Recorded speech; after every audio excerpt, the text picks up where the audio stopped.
Welcome to the African Global Insights channel, where we explore global events through an African geopolitical lens. We connect the dots and cut through the noise to provide a pathway to solutions through greater understanding. Well, it's been quite a week, hasn't it? The pouring of goodwill, love, support, and the unity expressed by people around the world was quite a good thing to see. This outpouring of public expressions of support for our brother Captain Ibrahim Traore in Burkina Faso was something that is, I'm sure, an inspiration to many, including myself. However, there are some disturbing trends that I would like to bring to your attention. First, we're going to review an article from Channels TV. If you're not familiar with Channels TV, it's a Nigerian news and entertainment media company that focuses on Africa generally and Nigeria specifically. This information fuels support for Burkina Faso junta leader in Nigeria. The Burkina-based strongman swept into power following the coup in September 2022 amid growing anti-French sentiment in the Sahel region. This article was written by Emmanuel Igobiambu, and just by reading the title, it doesn't seem as though he's a big fan of Ibrahim Traore. But let's continue on. Kiende Sani spent his days smoothing out dents and repainting scratch bumpers in a modest auto body shop in Lagos. He has never left Nigeria, yet he speaks glowingly of Ibrahim Traore, the military leader of Burkina Faso. Nigeria needs someone like Ibrahim Traore of Burkina Faso. He's doing well for his country, Sani said. His admiration is shaped by a steady stream of viral videos, memes, social media posts, many misleading or outright false, portraying Traore as a fearless reformer who defied Western powers and reclaimed his country's dignity. Now, I want to stop here and I want to go over this last sentence. So, his admiration is shaped by a steady stream of viral videos, memes, and social media posts that are many misleading or outright false. That part is true. Many of them, and that's what we're going to talk about in this video. Many of these videos, especially a lot of the viral videos, is containing false, misleading information. But then what he does is he associates that with this, portraying Traore as a fearless reformer. Okay, is he a reformer? Yes. Is he fearless? I would say so. He's pledged his life for his country. So I would say he's a fearless reformer who defied Western powers. Did he defy Western powers? Yes, he did. He defied France. He defied the EU and the US, meaning he doesn't do their bidding. He's not doing what they want him to do or what they're telling him to do. So yes, that part is true also. And reclaim his country's dignity. Has he done that? This is more subjective, but I would say yes. He reclaimed his country's dignity by releasing them from the grips of France and other Western powers. So in that way, in many other ways also, I mean, the food security that he's bringing to the nation is reclaiming their dignity, right?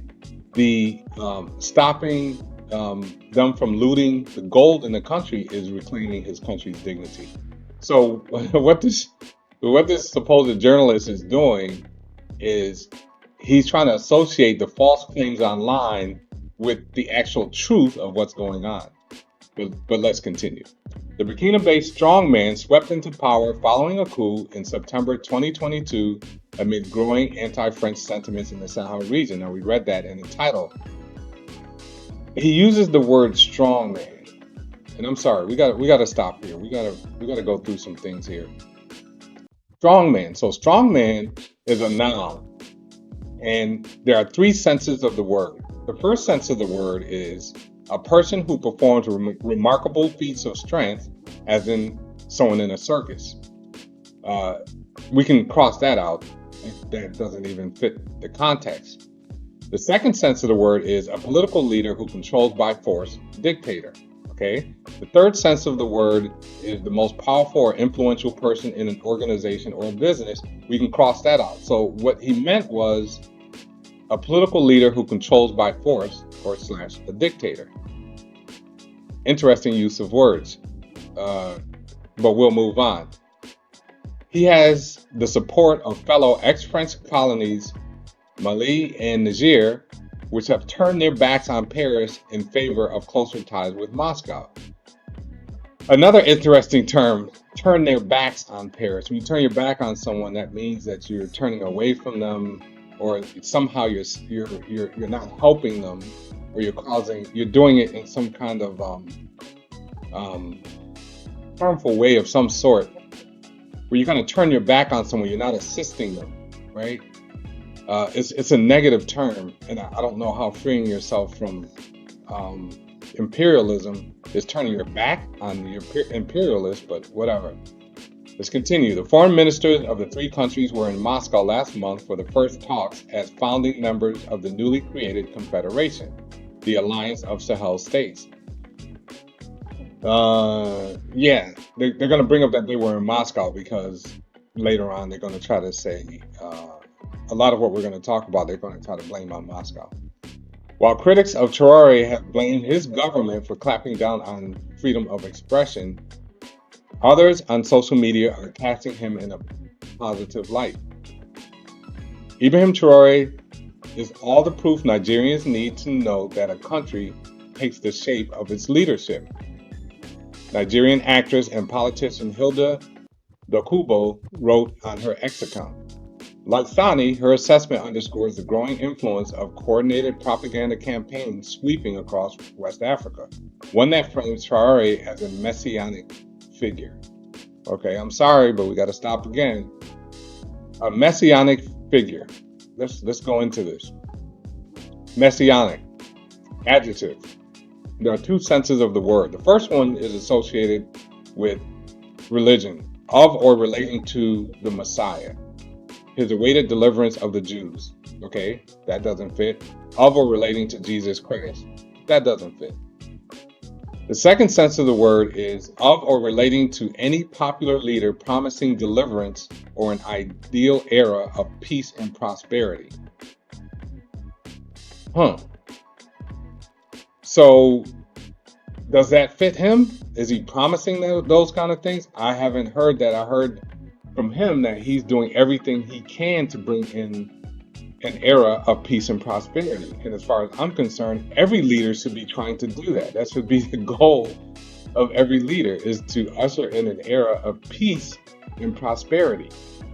So, yeah, that's so his using messianic figure as associated with Traore is supposed to be a dig, but it really shouldn't be, but I see what he's trying to do here. The growing admiration for Traore in Nigeria poses serious risk to national security and democratic stability. A national security risk. Now they're saying he's a national security risk to Nigeria. And he's not doing anything. He's just saying, let me go ahead. So the guy who said this is Malik Samuel, a senior researcher with the Pan-African think tank Good Governance Africa. So let's go through this. So they're not saying that Traore is a risk to national security. They're saying the admiration for Traore in Nigeria poses a serious risk to national security in Nigeria, which means they're saying that the Nigerians who hold admiration for Traore are a national security risk. People, when you read this stuff, you have to really look at this stuff. And he's making a very, very serious claim against the people of Nigeria. He's making a very, very serious claim. And I hope, that's something that we can all understand, because saying that someone or a group of people are a national security risk is a very, very serious claim. Now, who is Good Governance Africa? GGA, what is that? So Good Governance Africa is a non-governmental organization, an NGO. It is a research and advocacy non-profit organization with centers across Africa, focused on improving governance across the continent. GGA engages in applied research, stimulates critical debate, and promotes key governance principles such as democracy, accountability, transparency, and the rule of law. I wonder which rule of law he's speaking to, or who's making these rules. Anyway, its key funders include international development agencies, foundations, corporations, and individual donors. People, international development agencies are like USAID or USAID. So that's yeah, that's what that is. So let's get back to this. It normalizes it normalizes military intervention as a viable political solution and opens the door to foreign ideological interference. So what this Malik Samuel is saying is that, hey, he's threatening. If he does a good job and people admire him, that's may force them to then back a coup in our country to put in a leader like him, which that's something that he should be. That's something that he should be concerned about because people want results. People want results, and I don't know how they're going to escape it, but I guess they think they're going to escape it. So let's get into the meat of this. So in this article that we just went through, he's talking about misinformation, disinformation, with regards to the AES countries, and specifically Ibrahim Traore, since he seems to be the one that they're most threatened by. And about a year ago, I noticed that there were a number of YouTube channels where content creators specifically reported on events and stories surrounding the AES Confederation as a whole and or the specific countries, Mali, Niger, and Burkina Faso. It was cool for me because I was learning more and more about the Sahel region and the politics and the history of that region. Then around, I would say, August of last year, I saw a rise in these faceless AI videos. They were popping up on YouTube and social media. And they seemed to report on stories that weren't on other channels, right? They were reporting on stories that the other channels that seemed to miss or just never made it to some of these channels that did have people that were doing stories with their faces and voices on the screen. And I thought that's somehow odd, right? Some of these stories that were popping up on these faceless AI videos, they were a little hard to believe, and some of them were just outrageous. But this year, it seems that hundreds of these channels seem to have popped up all across social media platforms. And because the content creators of these videos don't expose their face or even their voice, we have absolutely no idea who they are. And when you ask them for their source or to provide a link for their story, they either ignore you, they insult you, and or they block you. I suspect that these are not innocent content creators just having fun or causing mischief. This is most likely foreign-based propagandists, possibly backed and run by foreign governments. The propaganda tactic employed here is known as positive disinformation followed by exposure. Let me say that again. Positive disinformation followed by exposure. Now, what is that? So this involves spreading false but flattering or overly positive stories about an adversary to build a misleading narrative, only to later reveal the falsehoods and accuse the subject of dishonesty or manipulation. The goal of this is to discredit the target by portraying them as untrustworthy or deceitful when the truth comes out. Unwitting or unsuspecting consumers of this misinformation may promote these stories, even though they secretly question the validity of the claims, only because it puts their hero in a good light. This is happening all across social media, and I'm shocked at how much is going on. And I'm also shocked at how few people are picking up on this. This is dangerous, and like I said, it's to build them up and say, oh, he's doing this, he's doing that, all of these false stories, but they seem like great stories at first. And then at a certain time, what they're going to do is they're going to say, all of these stories are false.